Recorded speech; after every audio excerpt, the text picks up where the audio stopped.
Lebanon में एक car में धमाका हुआ और अंदर बैठा शख्स मारा गया। तस्वीरें ऐसी हैं जिसे दिखाना मुनासिब नहीं। यह हमास के बहुत ही बड़े कमांडर का एनकाउंटर है जो इजराइल ने लेबनान में किया है। कौन मारा गया? नाम मोहम्मद शाहीन, काम लेबनान में हमास का कमांडर। अटैक कहां हुआ? लेबनान का सैदा शहर। अटैक किसने किया? इजराइल की खुफिया एजेंसी शिन बेत। अटैक कैसे हुआ? ड्रोन से कार पर अटैक और हमास कमांडर खत्म। लेबनान में यह हमला इजराइल के बहुत ही आक्रामक युद्ध का सिग्नल है। इसकी सबसे बड़ी वजह समझ लीजिए, क्योंकि इजराइल ने एक बार से अपने दो बड़े दुश्मनों हमास और हिजबुल्लाह पर एक साथ हमला किया है। हमला हुआ लेबनान में, लेकिन टारगेट पर रहा हमास कमांडर, यानी जमीन हिजबुल्लाह की, और मारा गया याहिया सिनवार का लेफ्टिनेंट जो लेबनान में हमास को कंट्रोल कर रहा था। यानी वार एक और टारगेट दो। कह सकते हैं कि बेंयामिन नेतन्याहू ने एक हमले से हमास और हिजबुल्लाह दोनों को बहुत बड़ा मैसेज दे दिया है। मैसेज यह है कि सीजफायर कैसा भी हो, जमीन कोई भी हो, इजराइल के दुश्मन सुरक्षित नहीं रहेंगे।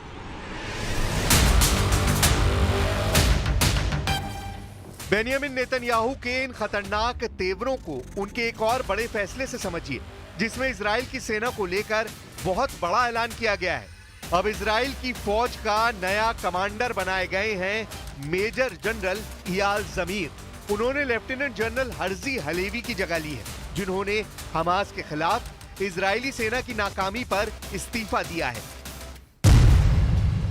उनकी जगह अब मेजर जनरल इयाल जमीर बन गए हैं इजरायली सेना के नए चीफ ऑफ स्टाफ। 59 साल के जनरल इयाल जमीर एक टैंक कमांडर रहे हैं। इयाल जमीर नेतन्याहू के करीबी है। वो 2012 से 2015 तक नेतन्याहू के मिलिट्री सचिव रह चुके हैं। ברור לכולם שאנחנו עומדים בפני הזדמנויות להשיג ניצחונות שלא חלמנו עליהן. ואני מצפה מאייל זמיר שבמהלך שירותו, אולי אפילו במהלך הזמן הקרוב, אנחנו נשיג את כל ההישגים הכבירים הללו שמשנים לא רק את מצבה של ישראל. नए कमांडर के साथ नेतन्याहू अपने अरब वर्ल्ड वाले मिशन को पूरा करना चाहते हैं। जनरल इयाल जमीर का ग्राउंड पर खौफ बहुत ज्यादा है। जनरल जमीर इजराइल के बहुत ही खतरनाक कमांडर माने जाते हैं और उनके सामने इस वक्त हमास को रोकने के साथ साथ हिजबुल्लाह को भी जड़ से खत्म करना बड़ा चैलेंज है, लेकिन यह आसान नहीं होगा। दक्षिण लेबनान के फ्रंट पर क्या हो रहा है उसका ट्रेलर भी देख लीजिए। इस वक्त इजराइल हिजबुल्लाह के गढ़ दक्षिण लेबनान में बहुत ज्यादा एक्टिव है। देखिए धमाका नंबर 1,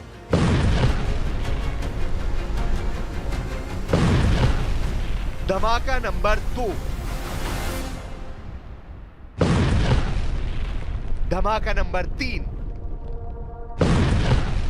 धमाका नंबर 4, धमाका नंबर 5 और धमाका नंबर 6।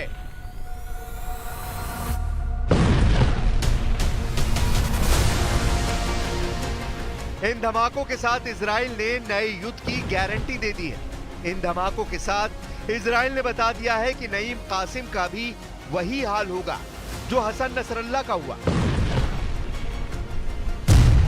दक्षिण लेबनान में इजराइल का ऑपरेशन सफाया जारी है। ऑपरेशन सफाया यानी अब हिजबुल्लाह और इजराइल का सीज फायर, डबल फायर उगल रहा है। जनरल जमीर को कमान देने के बहुत बड़े मायने हैं। वो एक टैंक कमांडर रहे हैं। जनरल जमीर को 2018 और 2022 में भी इजरायली सेना का चीफ ऑफ स्टाफ बनाने के बारे में सोचा गया था। हमास से युद्ध शुरू होने के बाद जनरल जमीर को रक्षा मंत्रालय में महानिदेशक का ओहदा दिया गया। अब उनको वॉर जोन में उतारा गया है। इस वक्त लेबनान और गजा दोनों वॉर जोन को लेकर इजराइल बहुत ज्यादा पसोपेश में है। हमास के खिलाफ उसका युद्ध किसी भी वक्त शुरू हो सकता है और यही हाल हिजबुल्लाह वाले लेबनान के फ्रंट पर है। अमेरिका डिप्लोमेसी के जरिए हिजबुल्लाह से निपटना चाहता है। मॉर्गन ऑर्टेगस लेबनान में डोनाल्ड ट्रंप की प्रतिनिधि के तौर पर भेजी गई, लेकिन अब उन्होंने हिजबुल्लाह को बहुत ही बुरी तरह धमका दिया है। Well, I'm certainly not afraid of Hezbollah. And I'm not afraid of them because they've been defeated militarily. And we have set clear red lines from the United States that they won't be able to terrorize the Lebanese people, and that includes by being a part of the government.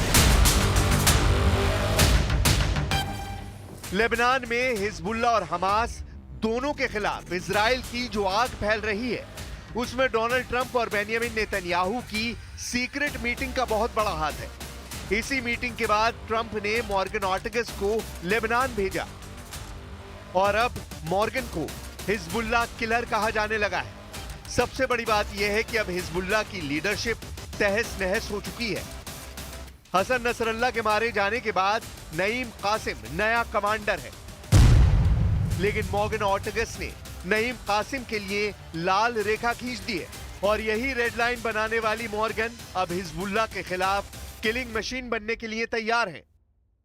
Trump की Hezbollah killer ने Hezbollah के master कहे जाने वाले देश Iran को बड़ी warning दे दी है। That, of course, starts with the pressure that President Trump is now placing on the Islamic Republic of Iran so that they can no longer fund their terror proxies through the region. And we will be working again to make sure that the Islamic Republic of Iran doesn't achieve a nuclear weapon, and also that they are unable to inflict chaos and harm into this country and to so many other countries around the region, which they were allowed to do for decades.